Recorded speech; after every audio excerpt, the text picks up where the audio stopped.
world is not being able to feed itself, and there are people who are living in areas that are frequently hit by climate-related disasters. And Mr. Speaker, during this meeting in Luanda, there was a focus on what was happening in the El Nino time, at that time, Mr. Speaker. And there was a relation in these discussions about droughts that had increased. And at that time, Mr. Speaker, they were talking also about the cycles of the droughts and the El Nino phenomena that was affecting food production and jeopardizing even stability of food supply across the world. Mr. Speaker, these parliaments also discussed the impact of COVID-19 pandemic, that so many people were not able to access their farms, so many people were not able to be engaged usefully so that they can produce food. And Mr. Speaker, apart from the climate issues, the question of the COVID pandemic was discussed. Mr. Speaker, other problems, including the increase on the prices of fertilizers, was also discussed. These challenges, Mr. Speaker, were put on those parliaments and discussed, so that Kenya also was part of those discussions, Mr. Speaker, that raised the challenges affecting food, including the increase on the prices of fertilizers. Mr. Speaker, the general conclusions of our members of parliament who went there, who participated in this conference, in this interparliamentary union meeting, was that there was need for them to come back home, and on this issue of global food security, there was need for them to come back home and communicate to their governments that fresh efforts need to be put so that, Mr. Speaker, an emphasis on food production, on stability of food supply within their own countries, so that each parliament, when they discuss there, they're supposed to come here, and then we also approve these reports, and these reports are taken to the relevant government departments to implement. So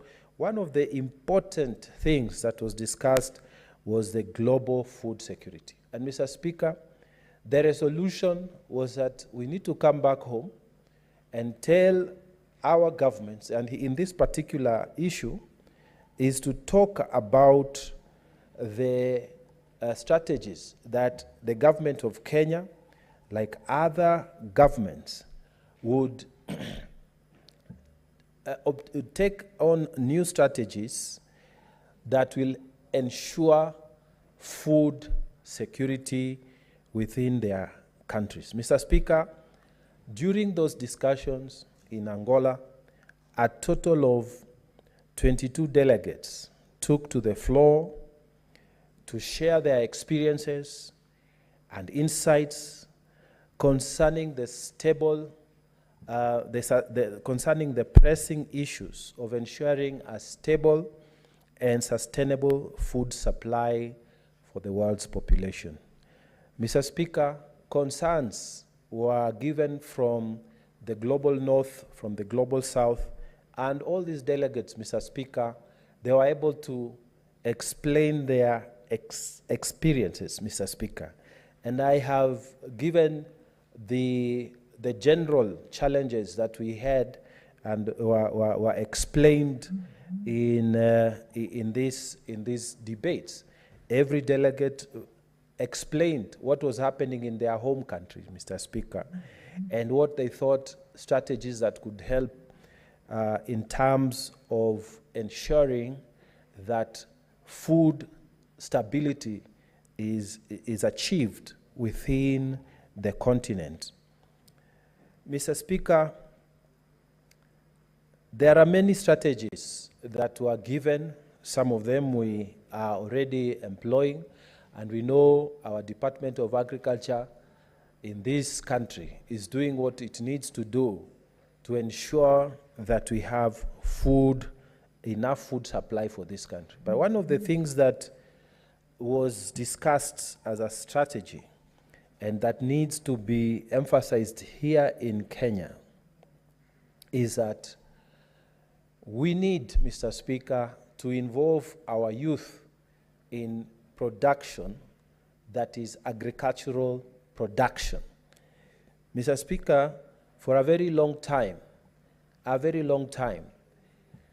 people used to think that it is unfashionable to go into agriculture.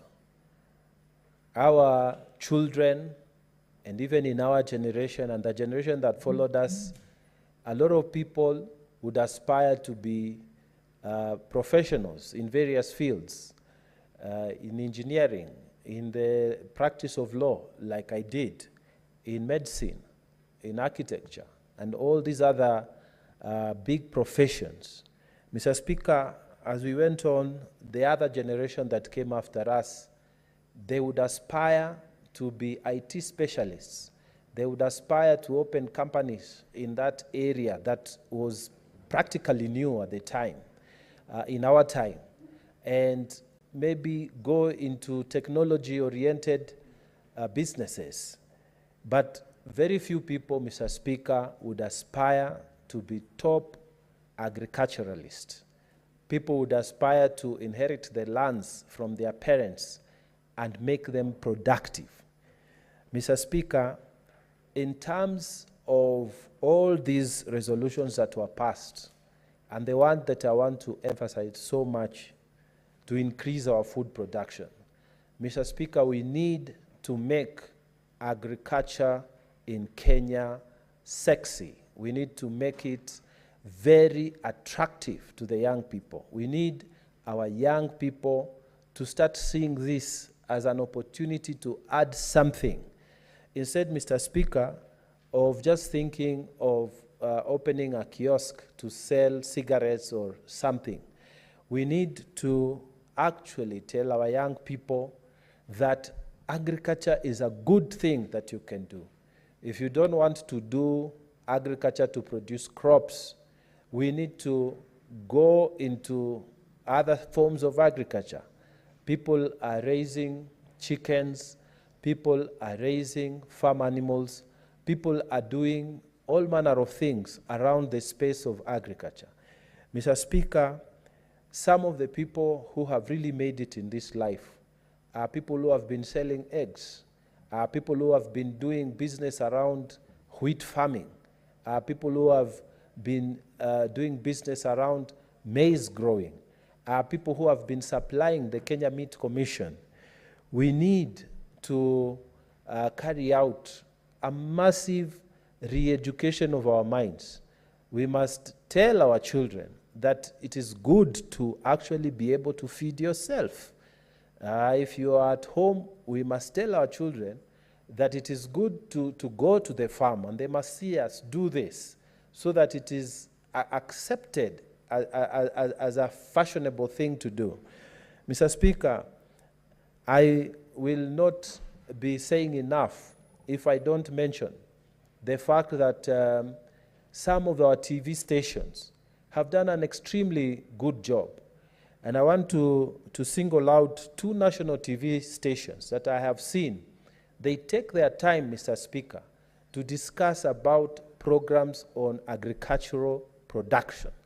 And I'm so impressed that even the presenters, they are young people who are doing that kind of work. And Mr. Speaker, the prayer is that we will be able to push this idea, that it will be acceptable amongst our children, and it be fashionable, so that once they accept these ideas, Mr. Speaker, they will be able to go into agriculture, food production, and hopefully, Mr. Speaker, as we increase our own production within our own families, within our own villages, within our own wards, within our own constituency, we become secure, then the country as a whole will become secure. And this is the message that parliamentarians are sending to the government of Kenya when we met here. And with those very many remarks, I beg to support this report. I thank you, Mr. Speaker. Honorable Senators.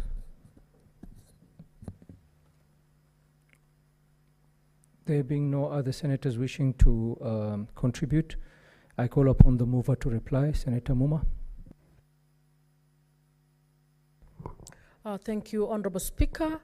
And I would like to thank Honorable Mungatana and Honorable Mogeni for contributing to this motion.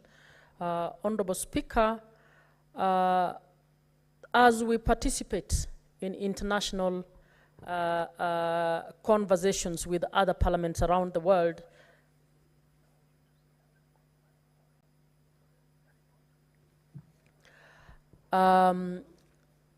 as we attend these meetings, I wish to bring it to the attention of the House that these are spaces that are extremely important because we get to learn what is happening around the world and we borrow from each other and develop and strengthen international cooperation, particularly cooperation around the parliaments of the world. The Interparliamentary Union is the union of all parliaments of the world, except very few of those. Mr. Speaker, as we have met in the, during this session, very key issues have been discussed, including peace and security, and how the different nations can come together to strengthen the rules and regulations that we have internationally on peace and security, the rules and regulations around matters food security, rules and regulations around sustainable development, rules and regulations on other issues, particularly emerging issues. When I moved the motion, I spoke about the Science and Technology Committee that I'm sitting in, Mr. Speaker, that has been a very educative forum. Very educative forum because there are so many things we take for granted. And you find that the world is actually going to centrally driven by technology. And we are all going there, but possibly not planning for it properly.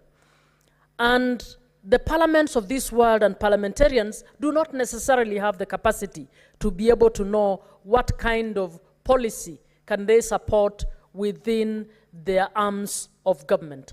So these sessions enable us to be able to converse and to be able to see how to move legislation in these areas. One of the ongoing conversations technically that is happening is the matter of internet governance. Honorable Speaker, I don't think anybody is moving serious legislation and policy around internet governance in this country. And internet governance is a complex issue that would require that we refocus, knowing that internet actually makes the globe a one center. Because with internet, you are able to access information, not just from your own country, but from other countries. And we need to be able to think on how we can have complex regulations that can ensure that as we use internet, as it enables us to move on many fronts, that it will also be able to be a safe space, particularly for those who are vulnerable, including minors. We would not know how to do these things unless we deliberately are trained on this. And I'm not aware of, at the Kenya level, any trainings that our own parliament or PSC has put in place to guide us on understanding the complex scientific areas that require that we regulate. Mr. Speaker, in the Angola meeting, one of the things that came up, one of the resolutions that was moved by the Committee on Democracy and Human Rights was a resolution on orphanage trafficking. And this, Kenya actually had 6 amendments to this resolution, and we actually managed to get 5 of them taken up. And when I came back home, Mr. Speaker, I'm happy to report that I have actually, with the support of the legal department, we are drafting an amendment to our Child Trafficking Act, because in that act we never contemplated trafficking that happens around the orphanage. Mr. Speaker, a lot of child trafficking is happening, and you will be amazed or shocked that part of what is happening is people will set up institutions in the name of helping children, but those institutions are being used to traffic children out of one country into another. So this is a conversation we've had in IPU, and we have resolved that as the countries go back, one of the ways of strengthening, ensuring that we police against child trafficking is to strengthen our laws on orphanage trafficking. And I have put in place something in regard to that. As I had said earlier, I'm also hoping that both National Assembly and the Senate can think of a way of coming up with committees that address science and technology in terms of impacts of technology on human rights as we move on. And I believe that as we continue to participate, we will be able to improve on legislation here. Mr. Speaker, as I finalize, I would like to make a plea that usually we participate in the big assembly meetings of IPU, of the Commonwealth, of the Pan-African Parliament. I want to state that before the big meetings, we have technical committees where the technical issues are discussed. And usually we are not facilitated to participate in that. And you'll find that when you go now to the assembly, the countries whose membership have seriously participated in the technical sessions of the committees are well versed or better versed with the issues that they are presenting. So I'd like to request that the Office of the Speaker consider that in some of these meetings that we will be able to facilitate members to participate in a few of the technical issues, particularly those that are drafting issues that come before the Assembly. I therefore wish to thank my colleagues for contributing to this motion, and I wish to ask that to request the Speaker to defer the putting of the question. Thank you very much. Thank you, Senator.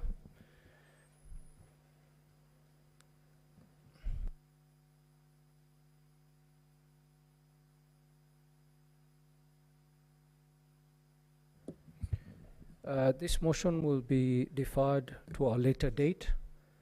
Next order. Sorry. Order number 12, motion. The report of the Kenya delegation to the extraordinary session of the 6th Parliament of the Pan-African Parliament held at the GACHAGUA Convention Center, Midrand, South Africa from 20th to 27th March 2024. Senator Mungatana. Thank you, Mr. Speaker, for giving me the opportunity to move. This will be a very brief one, and I will request the Honorable Catherine Muma to second me. Mr. Speaker, we had the session of the Pan-African Parliament in South Africa. Mr. Speaker, the Pan-African Parliament is an important parliament because that is where all African nations come together to discuss the issues that affect Africa. Mr. Speaker, previously, those presidents who held a vision to bring Africa together and create a united Africa, the likes of Kwame Nkrumah, the likes of Julius Nyerere, and the likes of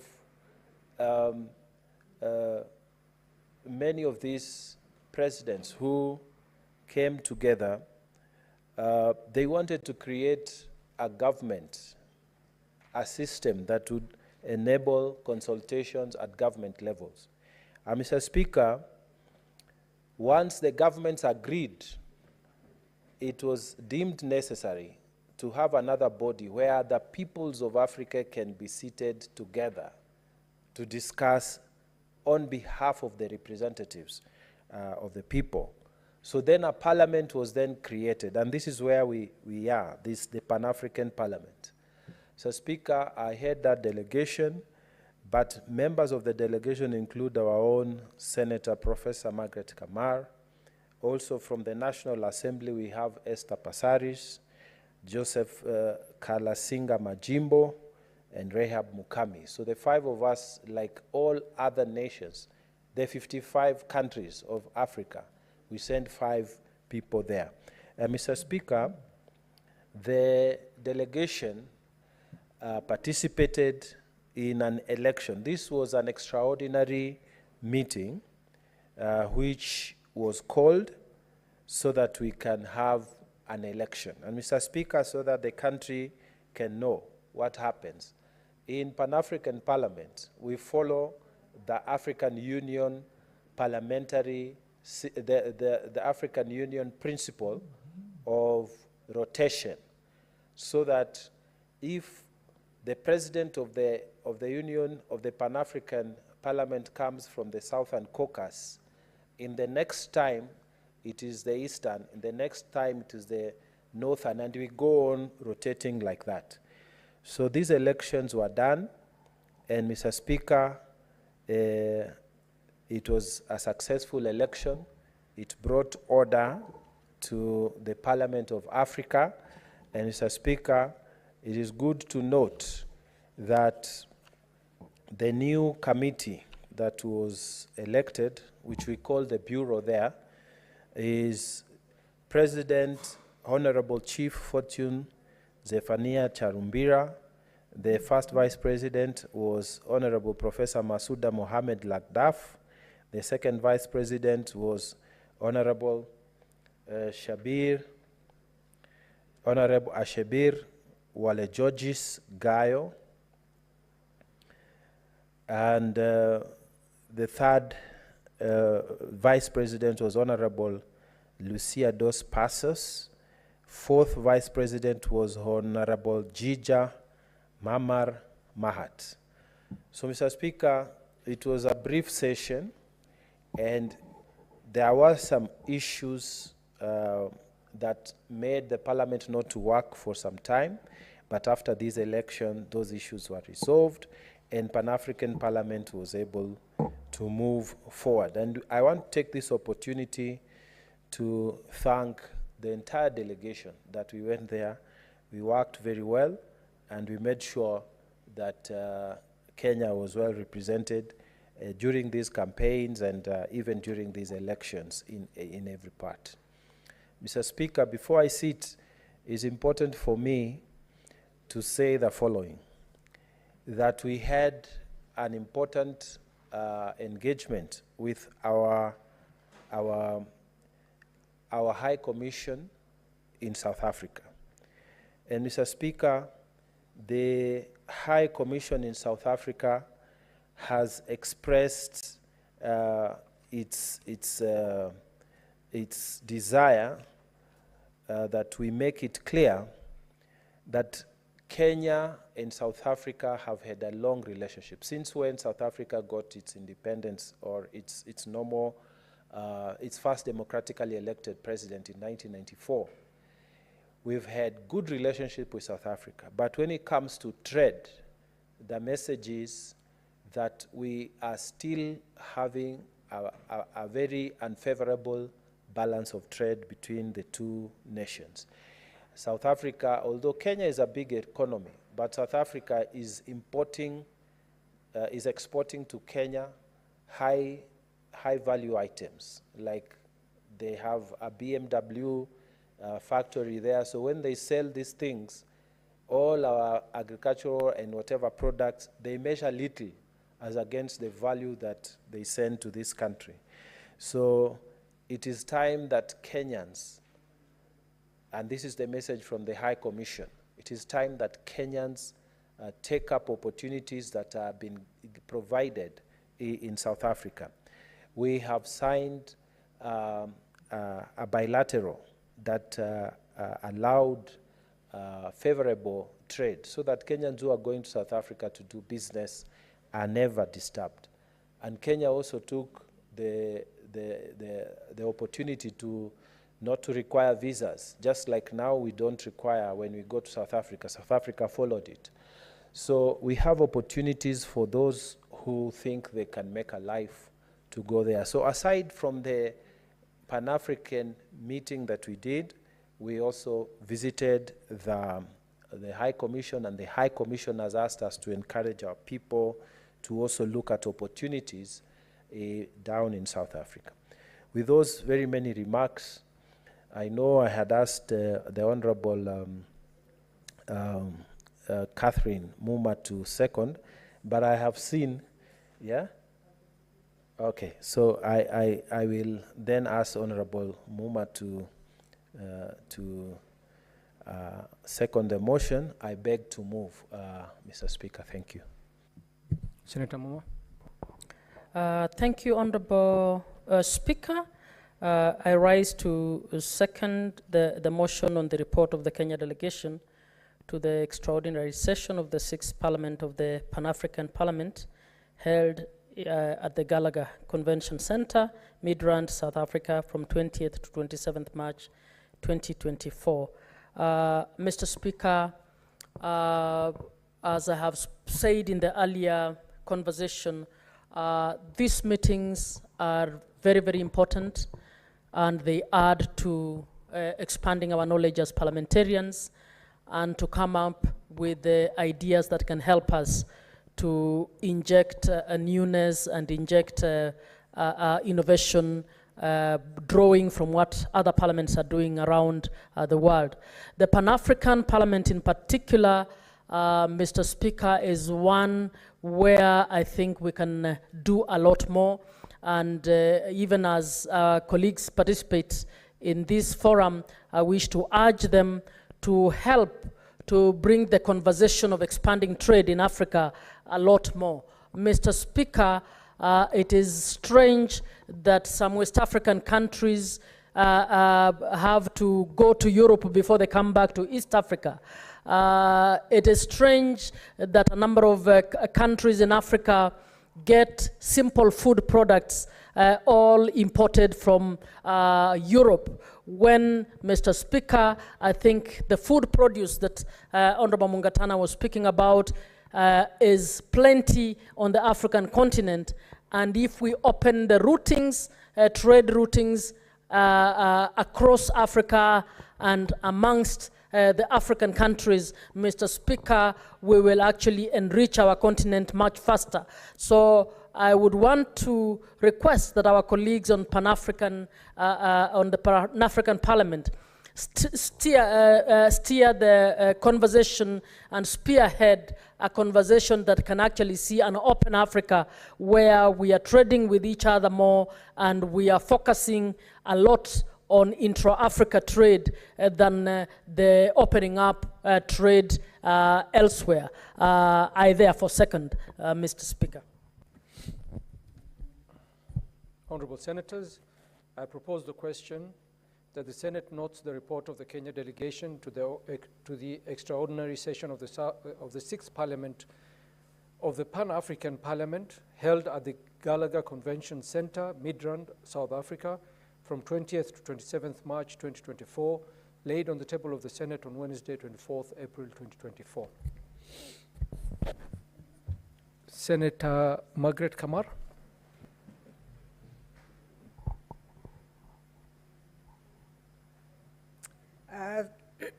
Thank you, Mr. Speaker, for the opportunity to support the motion on the report from the Pan-African Parliament. As has been mentioned by our chair and our very able leader of the delegation, the Honorable Mungatana, I'm a member of this delegation, Mr. Speaker. And I really appreciate the work that goes on in the Pan-African Parliament. It is out of the coming together of the African nations that we can realize the real development of the continent.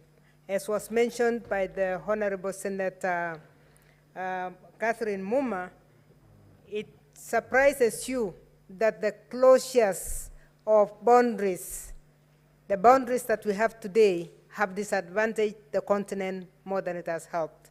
It has destroyed neighborhoods.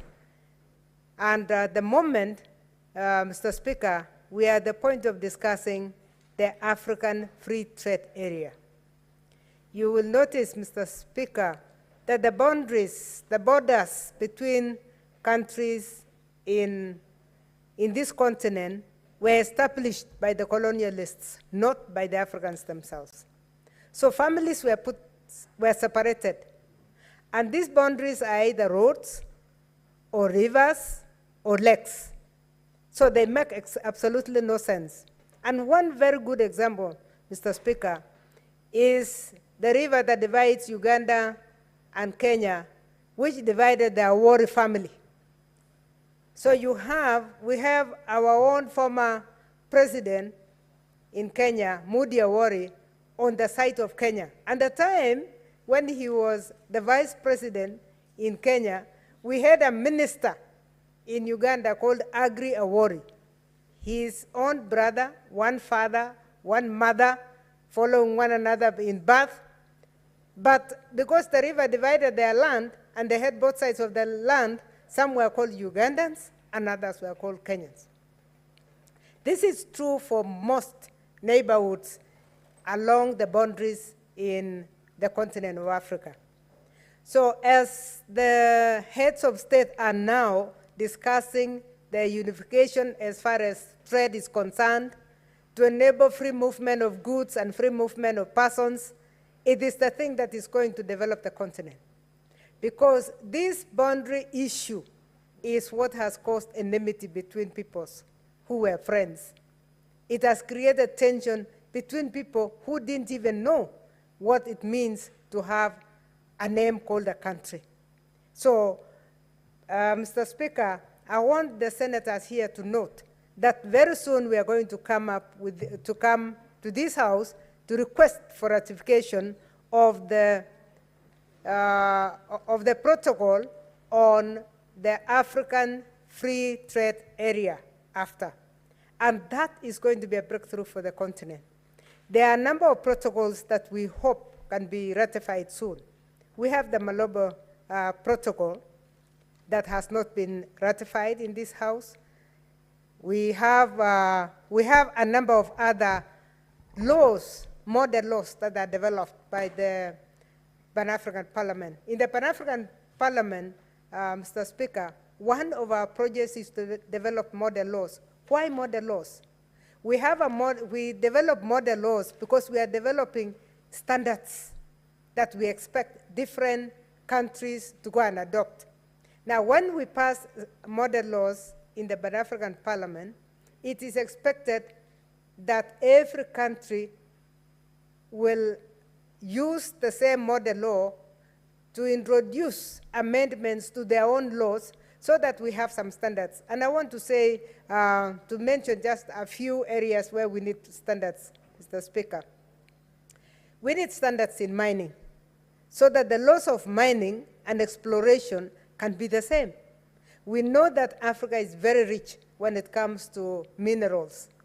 But because of the different approaches to mining, because of the different ways in which policies have been crafted in the different countries, it is very easy for one to mine in Uganda, sell in Kenya, using a completely different regime. And this becomes very, very dangerous because then you have smugglers coming in. Because if it is easier to mine in Kenya and go and sell in Uganda, then the policy in Kenya allows you to mine and sell and does not allow you to sell in the same manner that a neighbor sells, it is very easy for one to use the policies and the rules in one country to their own advantage and move to the next country to do the same. Mr. Speaker, I'm mentioning mineral resources because one of the things that is now coming up in the Pan-African Parliament is that there is need to add value.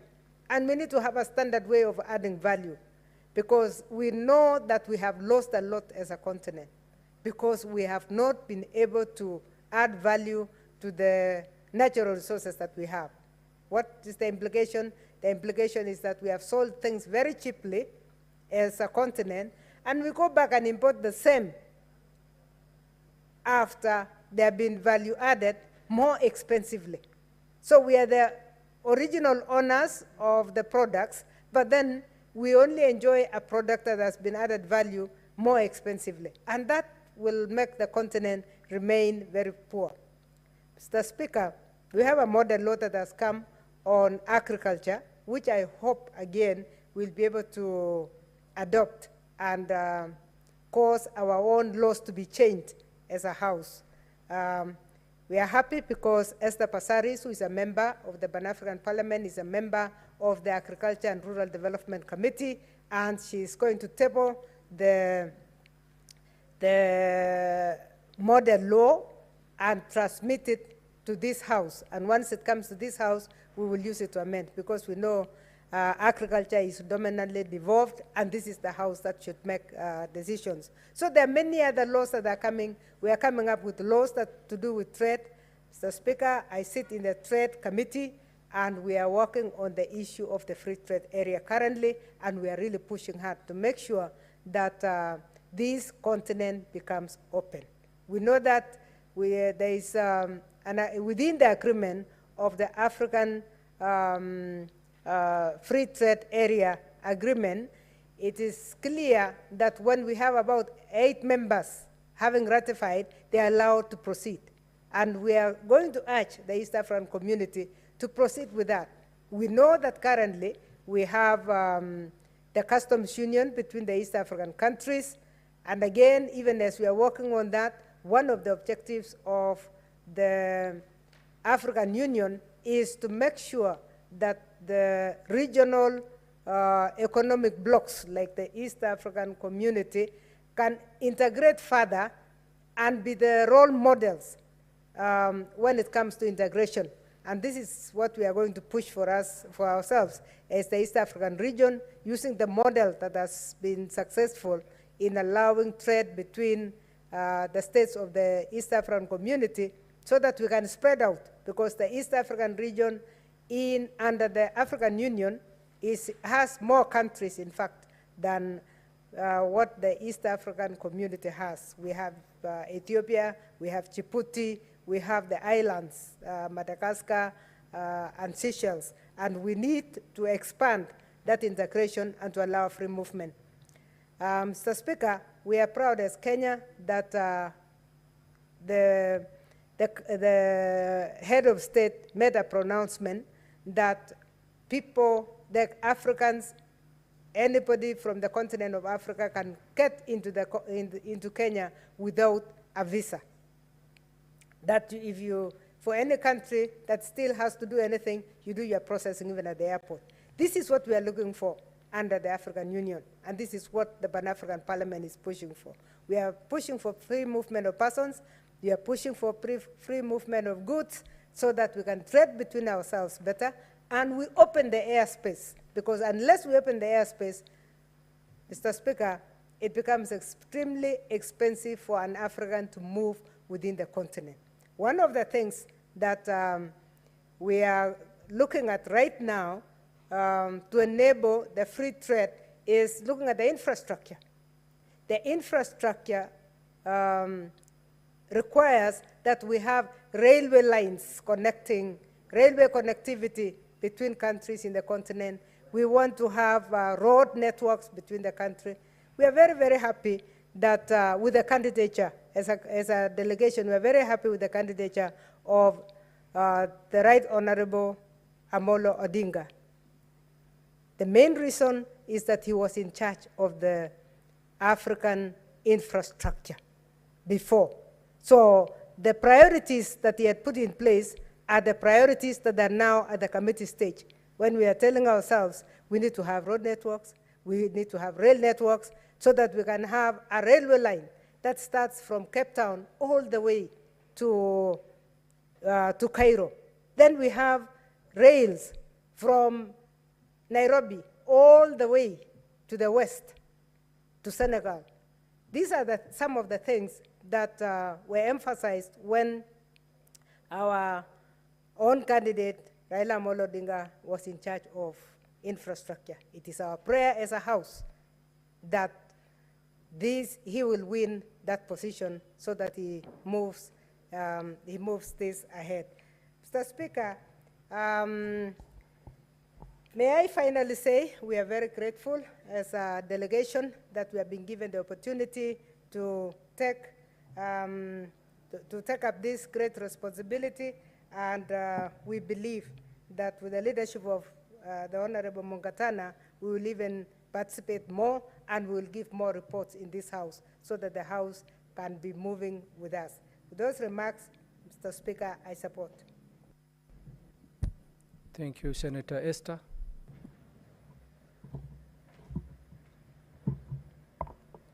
Thank you, Mr. Speaker, for giving me this opportunity. First, I wish to support this report by the members of the Pan-African Parliament who represented us in South Africa, led by the able Senator of Tana River, Senator Danson Mungatana. Senator Mungatana has been very consistent, especially anytime he represents this House in international fora. He quickly comes back and shares lessons learned with the members of this House. And I know that some of us who are following in those footsteps are actually going to reap big and also share with the rest of the Kenyans who are watching some of these discussions. Mr. Speaker, sir, allow me to just note a key area of interest. This is on trade. As a member of the Trade Committee of the Senate earlier this year, we were fortunate enough to have an address by the Secretary General of the African Continental Free Trade Area, that is Wamkele Mene, and he took us through what their agenda is and how they want to synergize with African countries. And I want to note that there is already political goodwill from Kenya as a country, led by the President, who actually has been on the front line, pushing for Africa being very open to trade and encouraging the rest of the Kenyans who are in those other countries to participate. It's a very good opportunity for Kenyans to also take this chance and do trade in South Africa, and also for South Africans to also cross borders and come and trade with Kenyans. That's the old lessons of a borderless Africa, especially when it comes to trade. Mr. Speaker, sir, also, the Pan-African Parliament, whatever issues that are being discussed in that parliament are very key, especially to Africans, because that parliament represents legislators who have been sent from different countries in Africa, and we tend to think whatever proposal that originate from brains in the Pan-African Parliament should address most of the challenges we as a continent and as a country are facing. So we need to have more of these proposals and solutions that are being offered by the Pan-African Parliament be implemented in the member states so that we can make progress. Let it not be after every mission we still have the same agenda we are revisiting. We need to make progress so that there is value for investing in our African states. Mr. Speaker, sir, also, Africa is a very key, it's a very key continent, and that's why you see even other countries in the rest of the world wanting to follow closely what we as a continent are engaging in. Look at even the African Union elections that we are actually pitching up for with the Right Honorable Raila Odinga. it's very instrumental, and that's why citizens need to realize that it's not just an interest of a country, but they are equally affected in what goes on around the continent, because challenges Africans in Kenya are experiencing are the same challenges Africans in Ghana are experiencing, the same challenges Africans in Botswana are experiencing, and solutions are somehow similar. So I urge my colleague members of parliament to support this report and walk the talk from some of these proposals, so that we even give the members who normally go representing us in the Pan-African Parliament reason to agitate strongly for some of the proposals we are giving. So thank you, Mr. Speaker, and let me just conclude by saying that this is also a very good opportunity, not just for senior citizens who are very much abled economically, but for young people, because young people are very quick, especially in this digital era, to connect across the continent and can therefore boost their networking skills, especially in business, not just selling in Kenya, but selling across the continent. Thank you, Mr. Speaker. Thank you, Senator. Senator Beatrice Ogola. Thank you, Mr. Speaker. From the onset, Honorable Speaker, I want to applaud the very senior delegation and led by Senator Danson Mungatana, the leader of the delegation. Honorable Speaker, the delegation is composed of very, very senior legislatures, and we are happy also to benefit from their wisdom, from their institutional memory of the legislative arm of our government. Senator Mungatana has a rich history, both from his profession and from his work in Parliament, as demonstrated even by his contributions and by his debates right at the Senate. Senator Professor Margaret Kamar is a seasoned legislator, and we remain very proud of the delegation that has really made this report. Honorable Speaker, as I support this report, I also look forward to an African that will be very proud of, Honorable Speaker. Honorable Speaker, I would like an African that will be working towards the preservation, conservation of our resources, the vast resources that we have in this region. There is no African country, Honorable Speaker, that is not blessed with great resources.